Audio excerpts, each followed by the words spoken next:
જોઈએ અગત્યના સમાચાર। એપીએસ એસોસિએશન વડોદરાના ઉપક્રમે વડોદરા શહેર જિલ્લાના સસ્તા અનાજના દુકાનદારો દ્વારા જિલ્લા કલેક્ટર કચેરી ખાતે ભારે સૂત્રોચ્ચાર સાથે રેલી યોજી વિભિન્ન પ્રશ્નોના મુદ્દાઓની માંગણી સાથે જિલ્લા કલેક્ટરને તથા પુરવઠા અધિકારીને આવેદનપત્ર આપી રજૂઆત કરવામાં આવી।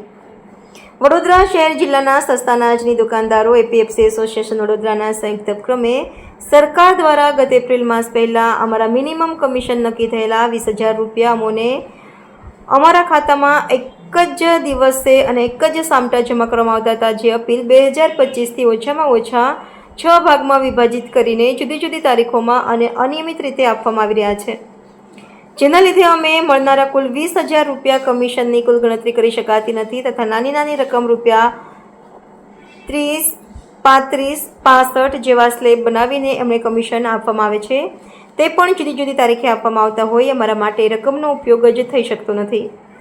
અનિયમિત અને ટુકડે ટુકડે મળતા કમિશન નજીવી રકમ આપવા માટે કેન્દ્ર સરકાર અને રાજ્ય સરકાર ભાગ પાડે છે। એક મહિનામાં 45 દિવસ ગણવાની આ યોગ્ય પદ્ધતિ રૂપિયા 20,000 જેવું નજીવી કમિશન જથ્થાના રૂપિયા નિયમિત ભરાવે છે, પણ જથ્થો અનિયમિત મોકલવામાં આવે છે।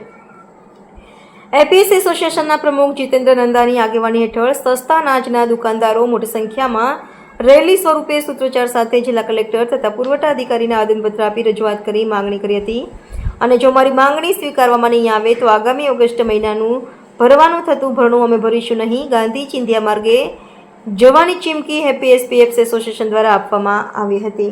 કેટલા સમયથી 3 કે 4 મહિનાથી અમને જે કમિશન સરકાર તરફથી આપવામાં આવે છે એ હજુ સુધી આવેલું નથી। કેટલાક દુકાને માંડ ટુકડો કરીને કમિશન આપેલું છે, એનાથી એનો કોઈ નિર્વાહ નહીં થાય। અમે એક એવા રસોઈયા છે, સરકારશ્રીએ એવા રસોઈયા નક્કી કરેલા છે, અમને કોઈ મહેનતાણું નથી મળતું, અમને કોઈ પગાર નથી મળતો, ફક્ત અમારે એનું જે રસોઈની સુગંધ આવે ને એનાથી જ પેટ ભરવાનું હોય છે અમારે, બસ એ જ સરકારે અમારી સાથે વ્યવહાર કરેલો છે। શું રજૂઆત કરશો ખાસ કરીને કલેક્ટરને?